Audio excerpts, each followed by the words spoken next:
todas las series, siempre encontramos un personaje como este. Un personaje que nos mueve muchas emociones. ¡Pero qué idiota! Ay, pobrecito. De verdad, pobrecito. ¿Todavía sigue vivo este hombre? Es que él de verdad no se merecía esto. No se lo merecía. Porque por más que sea, no se lo merece. Entre otras muchas más emociones. Así que hola, yo soy Carlos y hoy hablaremos de Arturo Román de la serie La Casa de Papel.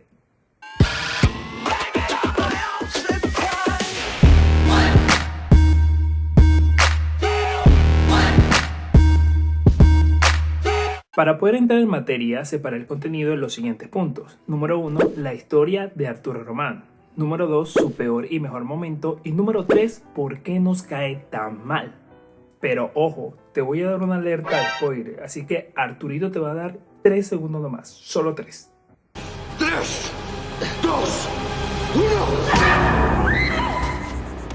Punto número 1, la historia. Arturo Román comenzó siendo el director de la Fábrica Nacional de Moneda y Timbre. Antes del primer atraco, él estaba casado con Laura, con la que tuvo 3 hijos por inseminación artificial, porque él pensaba que era estéril. Bueno, el asunto es que no solamente tiene esos 3 hijos, sino que su vida transcurre de forma normal, un jefe normal con un buen trabajo. Pero también mantenía una relación amorosa con su secretaria Mónica Gastambide.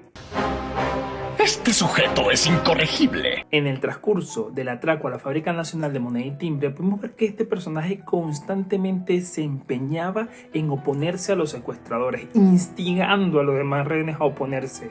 Por su culpa, su propia amante, Mónica, casi muere. ¿Por qué? Porque la mandó a buscar un teléfono y la descubrieron con el teléfono en la mano. También Arturito fue responsable directo de la fuga de varios rehenes. Y no solamente esto, sino que los rehenes que quedaron también los instigaba para que se rehusaran, para que se escaparan.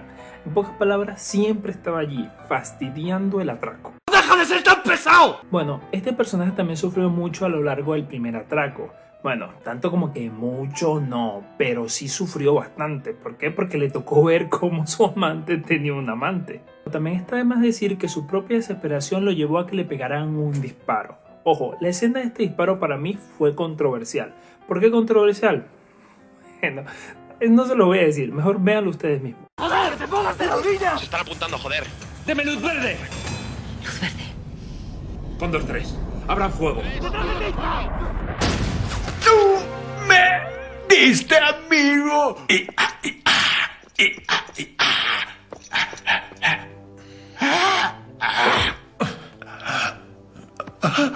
Tenemos visual. Es el director de la fábrica, coño. Arturo Román. Perdóname.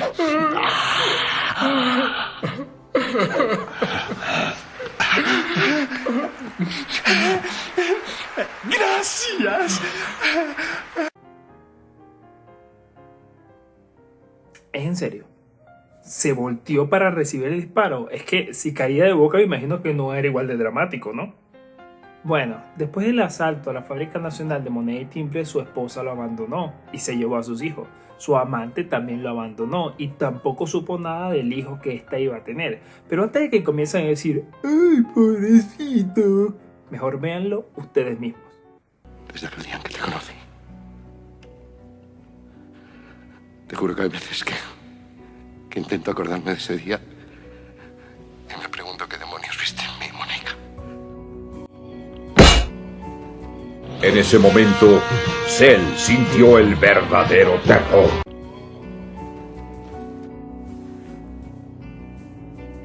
Laura. Batman, mira el tamaño de esas bolas. Suscríbete. Pero como Arturito, aún en las malas, sabe cómo sacar partido a una situación, se convirtió en un orador profesional y también escribió un libro que, según él, relata lo ocurrido en el atraco, desde su punto de vista, claro está. Al enterarse nuevamente que Mónica y la banda están atracando el Banco de España, este entra nuevamente a la acción y se ofrece como un rehén. A mí en lo particular me pareció esto forzadísimo, pero bueno, todo sea por ver a Arturito nuevamente intentar frustrar el plan. Ahora pasemos al punto número 2, su peor y su mejor momento. Para mí el peor momento de Arturo es sin duda conseguir al amante de su amante en plena acción.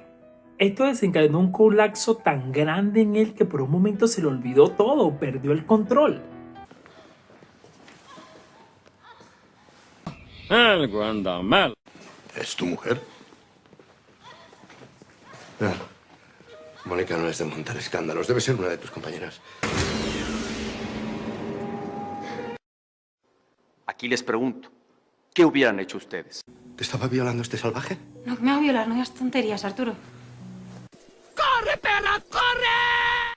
Algunos centímetros más tarde. ¡Que la saques y que me dejes solo con esta mierda! ¡Sí! ¡Tú y yo! ¡Sí! ¡Aquí! ¡Ahora! ¡Tú y yo! Get ready for the next battle. Round 1. Fight.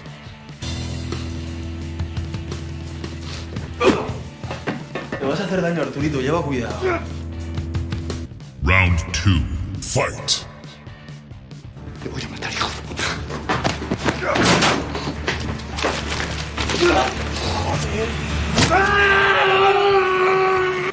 Fatality. Final round. Fight.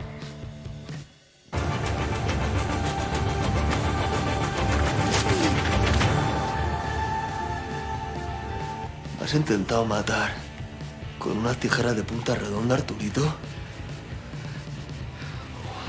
Perdón. Ha sido sin querer, te lo juro. Es este estrés del demonio que me hace equivocarme todo el rato. Perdona. Lo siento. Eres tonto. ¡Ah! ¡Ah! ¡No me pegues! ¡No me pegues! KO. You win. Ahora, desde luego que el mejor momento de Arturo Román se encuentra en la primera temporada y para mí es primera vez que yo siento respeto por Arturo.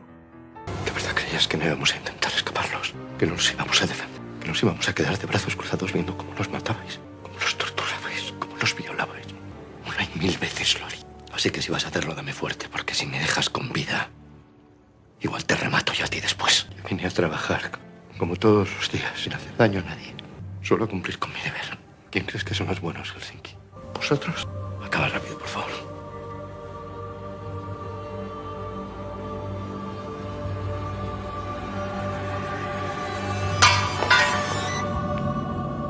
Sin duda, un momentazo. Yo me esperaba que rogara por su vida, porque es lo que siempre hace, pero no lo hizo. Así que, hostia, tío, vos sos grande. Ahora pasemos al último punto. ¿Por qué Arturo nos cae tan mal? Cualquier persona que no conozca la serie podría decir que en realidad no es un mal personaje, pero en realidad es muy distinta. Porque es que no se trataba solamente que Arturo intentara frustrar el asalto a la Fábrica Nacional de Moneda y Timbre, porque esto en realidad no está mal. El problema real es que Arturo intentaba conseguir esos objetivos aprovechándose de los demás rehenes. No hacía las cosas por él mismo, mandaba a los demás. Es decir, era un aprovechador. Esto, por supuesto, si tú lo ves, te va a causar un sentimiento negativo. Sí, porque no se trata de un héroe, se trata de un instigador. Y lo peor es que para las últimas temporadas esto no cambia, más bien el sentimiento negativo crece más. Porque aparte de ser un instigador, también es un narcisista que piensa que es un héroe. Pero sus intenciones nunca fueron ayudar a los demás, sino aprovecharse de ellos y al mismo tiempo generar fama. Ahora, algo que tú no sabías es que este tipo de personajes se diseñan con ese propósito, con el propósito de que te caiga mal. Es para mantenerte así, con esa rabia. Porque si te cae mal, puedes simpatizar con los atracadores, que eso es lo que busca la serie. En mi particular, este tipo de personajes son los que más me gustan, porque me parece que es el papel más difícil de llevar. ¿Sí? ¿Por qué? Porque te vas a ganar el odio de miles de personas solamente por un papel. No es fácil. Y bueno, ese ha sido mi análisis sobre Arturo Román, tu personaje favorito de la serie La Casa de Papel. Si te gustó el contenido, puedes suscribirte y dejarme un sabrosito like. Y como lo dirían mis amigos españoles, suscríbete a este canal y dale un sabrosito like. Ah, caray, eso sí me interesa, ¿eh? Y si estás de coña y no tienes más nada que hacer, tío, te voy a dejar mis redes sociales. Creo que es muy obvio que sí. Así que sin más que decir, chao. Adiós, vaquero.